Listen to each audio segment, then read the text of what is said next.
அடுத்தது வித்திர் தொழுகையை பொறுத்த வரைக்கும் இந்த கியாமுல் லைல் அந்த இறுதியாக தொழுகிற தொழுகை வாஜிபா இல்லையான்னு பெரிய கருத்து முரண்பாடு இருக்குது. ஹனஃபி மதஹபினர் என்ன சொல்கிறாங்க? வாஜிப்ன்றாங்க. அவங்கள்ட்ட வந்து ஃபர்லுக்கும் வாஜிபுக்கு இடையில் வித்தியாசம் இருக்குது. ஃபர்லுக்கும் வாஜிபுக்கு இடையில் வித்தியாசம், மற்றவர்கள்ட்ட ஃபர்லுக்கும் வாஜிபுக்கு இடையில் வித்தியாசம் இல்லை. அவங்கள்ட்ட என்ன வித்தியாசம்னா, ஃபர்லுன்னு சொன்னால் மிக நம்பிக்கையான, அதாவது முத்தவாத்திரான அந்த நம்பிக்கையான அந்த செய்திகளில் வந்து ஃபர்லுன்னு சொல்லுவாங்க. மற்றபடியான ஆகாதான ஹதீஸ் ரெண்டு, அதாவது 1-2 இஸ்னாது வரக்கூடிய ஹதீஸால் வந்து அதில் வாஜிப்னு சொல்லுவாங்க. வித்திருக்கு என்ன செய்கிறாங்க? அவங்க வாஜிப் அப்படின்னு சொல்கிறாங்க. வித்திர் வந்து அவங்கள்ட்ட அதாவது வாஜிப் அப்படின்றாங்க. ஆனால் அது பிழையான நடைமுறை, மிகவும் வலியுறுத்தப்பட்ட ஒரு விஷயம். ஆனால் அவங்க அப்படி சொல்கிற அளவுக்கு காரணம் இருக்குது. அந்த அளவுக்கு சொல்கிறதாக ரசூல் ஸல்லல்லாஹு அலைஹி வஸல்லம் அவங்க என்னது வித்திரை பற்றி நிறைய என்ன செஞ்சுக்கிறாங்க, ஆர்வப்படுத்தி சொல்லியிருக்கிறதும், கடைசி தொழுகையாக வித்திரை ஆக்கி கொள்ளுங்கள் அப்படின்னு சொல்லியிருக்கிறதும். அதாவது அபூ ஹுரைரா ரலியல்லாஹு அன்ஹு, அபூ தர் கிஃபாரிலான்னு போனவங்க வசியத்தா ரசூலுல்லாஹ் சொல்லிக்கிறாங்க, நீங்கள் எலும்ப மாட்டீங்க என்று தெரிஞ்சால் இரவில் வித்திர் தொழுதுட்டு தூங்கிடுங்க அப்படின்னா ரசூலுல்லாஹ் அவ்வளோ வலியுறுத்துறாங்க. ஒரு வித்திரை தொழுதுட்டு தூங்கிடுங்க. இந்த வித்திரை மட்டும் தனியாக தொழுகிறவர் 1 ரக்காத்தாவும் தொழலாம், 3 ரக்காத்தாவும் தொழலாம், 5 ரக்காத்தாவும் என்ன செய்யலாம், தொழலாம். அவர் தொடர்ந்து வித்திரு தொழுகிறார். அவர் தொடர்ந்து வித்திருன்னு அர்த்தம். அப்போது ஒன்றில் தொழுதுட்டு நம்ம என்ன செஞ்சிடணும், தூங்கி விட வேண்டும். ரைட். ஒருத்தர் வித்திரு தொழுவிட்டார் இரவு, அதாவது இஷாவுக்கு போகிறவோ அல்லது ஃபஜ்ருடைய நேரத்திலேயோ தொழுவிட்டார். தொழுது பின்னால் தூங்கி எழும்புறாரு, இன்னும் டைம் இருக்குது. வித்திருக்கு பின்னால் தொழலாமா? வித்திருக்கு பின்னால் தொழலத்துக்கு பேர் வந்து அந்த ஃபிக்ஹுடைய அறிஞர்களுக்கு மத்தியில் அத்தஅகீப் அப்படின்னு சொல்லுவாங்க. தா ஐன் காஃபியா பா அத்தஅகீப் அப்படின்னு சொல்லுவாங்க. அதாவது சலாத்து தஅகீப்னு வச்சுக்கிறேன். ஹதீஸ்லாம் இது எதுவும் வரலை. சலாத்து தஅகீப் அப்படின்னு வந்து, இது காரணம் என்ன, ஜமாத் என்ற தொழுகை வந்ததுனால, ஜமாத்து தொழுகை முறையொன்று வந்ததுனால அதுக்கு பின்னால் இன்னொரு ஜமாத் என்னது அந்த நடத்துறது பொருத்தமா அப்படின்றதுலேருந்து தான் அந்த பிரச்சனை வந்துச்சு. அப்போ இதை இமாம் அஹ்மத் பின் ஹம்பலுடைய ஒரு அறிவு போகிறது என்று அவர் அதை வெறுத்தார். அதில் என்ன சார், வித்திருக்கு போகிறோம் திருப்பி ஒரு ஜமாத்து நடப்பதை என்ன செஞ்சார், வெறுத்தார்.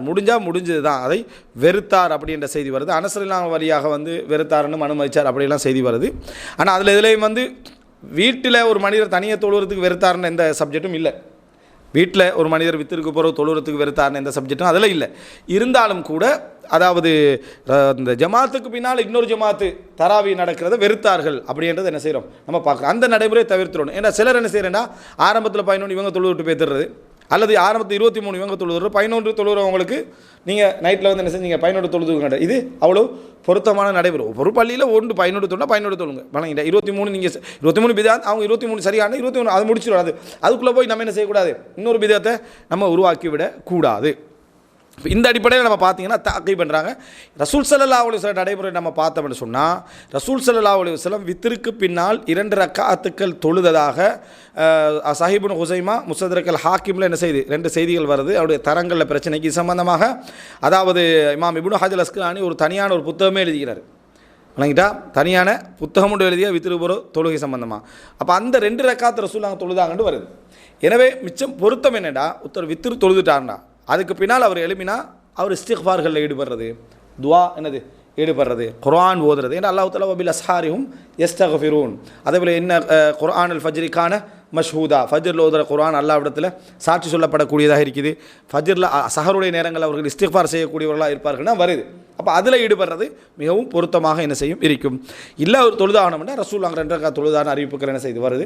அப்போ வந்து உதுவுடைய 2 ரக்காத்தாவோ தஹியத்துல் மஸ்ஜித் 2 ரக்காத்தாவோ அல்லது இப்போ ரசூலுல்லாஹ் என்னது இந்த மாதிரி 11க்கு பின்னால் ரசூலுல்லாஹ் தொழுதால் இந்த மாதிரி 2 ரக்காத் தொழுதார்கள் வரணும். ஆனால் ஹதீஸ்கள் எல்லாம் பெரும்பாலும் ரசூலுல்லாஹ் அப்படி தொழுதா வரல. ஏன்னா ஆயிஷா சொல்கிறாங்க 11 தொழுவிட்டு தூங்கிடுவாங்க, அடுத்து அதானுக்கு என்ன செய்வாங்க எழும்புவாங்க, ஃபஜ்ருடைய சுன்னத் தொழுகிறது தான் என்ன செய்யுது வருது. அப்படி தொழுதால் இந்த 2 ரக்காத் என்னது தொழுவார். இதனால தான் 13 தொழுதார்கள் என்று வரக்கூடிய அறிவிப்புகளில் சில அறிஞர்கள் அது வித்திருக்கு போகிற எலும்பி ரசூலுல்லாஹ் என்ன சில கட்டங்களில் தொழுத 2 ரக்காத்தை தான் என்ன செய்யும் அது குறிக்கும் என்றும் சில விளக்கங்கள் சொன்னதுக்கான ஒரு காரணம் இதுதான். இது ஒரு முக்கியமான இந்த தொழுகை முறைகளை நம்ம புரிந்து கொள்ள வேண்டிய விஷயம். அடுத்தது ரசூலுல்லாஹ் வித்திருடைய சப்ஜெக்ட், ஒருவர் வித்திரு வளமையாக தொழுதுட்டு வராரு, அவர் வந்து வித்திரு தொழலைன்னு வைங்க, ஃபஜ்ர் அதான் சொல்லிட்டு ஒரு சஹாபி வந்து கேட்குற, அல்லாஹ்வின் தூதரே நான் வித்திரு தொழலை, அஸ்பஹ்து ஃபலம் ஊத்திர், காலை பொழுது அடைஞ்சிட்டு என்ன வித்திரு தொழலை. ரசூலுல்லாஹ் சொல்ல அல் வித்ரு பில்லைல், வித்ரு வந்து இரவில் மட்டும்தான் அப்படின்றாங்க. 2ஆம் முறை கேட்குறார் அல் வித்ரு பில்லைல், இரவில் மட்டும்தான். 3ஆம் முறை கேட்குறார் ஃப அவுத்திர், ரசூலுல்லாஹ் வித்ரு தொழுதுங்கன்னாங்க. 3ஆம் முறை கேட்கவும் வித்திரு தொழுதுங்கன்னாங்க. அப்படின்னா வளமையாக தொழுதுவார ஒருவர் அவருக்கு தொலை மிஸ் ஆகிட்டு அப்படின்னு சொன்னால் அவர் ஃபஜ்ருடைய அதானாக இருந்தாலும் அந்த வித்திரு எழும்பி என்ன செஞ்சுக்கலாம் தொழுதுகள்லாம். யார் இது வளமையாக தொழுதுவாரோ, திடீர்னு ஒருவங்க அன்றைக்கு தொழுகிற ஞானம் ஒன்று வந்ததுனால தொழுன்னு நினச்சான்னா அது பிள்ளை. வளமையாக தொழுது வாரவருக்கு ரசூல் ஸல்லல்லாஹு அலைஹி வஸல்லம் மீது என்ன செஞ்சுக்கிறாங்க சொல்லிக்கிறாங்க. வளமையாக ரசூலாங்க இரவு தொழுகை தொழுது வராங்க, மிஸ் ஆகினா பகலில் என்ன செஞ்சாங்க, அதுலேயும் பாருங்கள் ரசூலாங்க எத்தனை தொழுகிறாங்க பகலில் 12 இரட்டிப்பாக தொழுகிறாங்க. அப்போ இரவில் என்ன தொழுதுங்கிறாங்க 11 தான் பகல் இரட்டிப்பாக்கி என்ன செஞ்சாங்க 12 தொழுகிறாங்களே ரசூலாங்க தவிர ரசூல் ஸல்லல்லாஹு அலைஹி வஸல்லம் வித்திரி இரவில் என்றதுனால 12 ஆக்கி விட்டாங்களே தவிர அங்கேயும் எண்ணிக்கை என்ன செய்யலை கூடலை, அங்கேயும் எண்ணிக்கை கூட அந்த எண்ணிக்கை அப்படியே என்னது ஸ்டேபிளாக இருக்கிறது நம்ம என்ன செய்யணும் பார்க்கலாம். அப்போ வித்திரை ஒரு மனிதர் இந்த மாதிரி தொழும். அதே போல் ரசூலாங்க இரவில் 2 வித்திரு கிடையாதுன்னாங்க. வித்திரு தொழுவிட்டு தூங்கி எழுப்பி மறுபடியும் வித்திரு தொழுறது இல்லை, 2 வித்திரு இரவில் என்ன கிடையாது அப்படின்ட்டு ரசூல் எல்லாமே ரசூல் வழிகாட்டி என்ன செஞ்சுக்கிறான் போய்க்கிறாங்க. அதாவது வித்திரு இரவில் 2 வித்திரு என்னது கிடையாதுன்றாங்க. மனைவிமார்களோடு சம்பந்தப்பட்ட பிள்ளைகளோடு சம்பந்தப்பட்ட ரசூலான நடைமுறை எப்படி இருந்துச்சுன்னு சொன்னால் ரசூல் ஸல்லல்லாஹு அலைஹி வஸல்லம் இரவில் எழுப்பி தொழுவார்கள், அவர் வித்திரு தொழ நாடினால் என்னை எழுப்பி விடுவார்கள் அப்படின்னு வருது. அப்போ அவங்களுக்கு வந்து ஒரு 3-5 தொழுகிறத ரசூல் ஸல்லல்லாஹு அலைஹி வஸல்லம் அவங்க வலியுறுத்துறாங்க.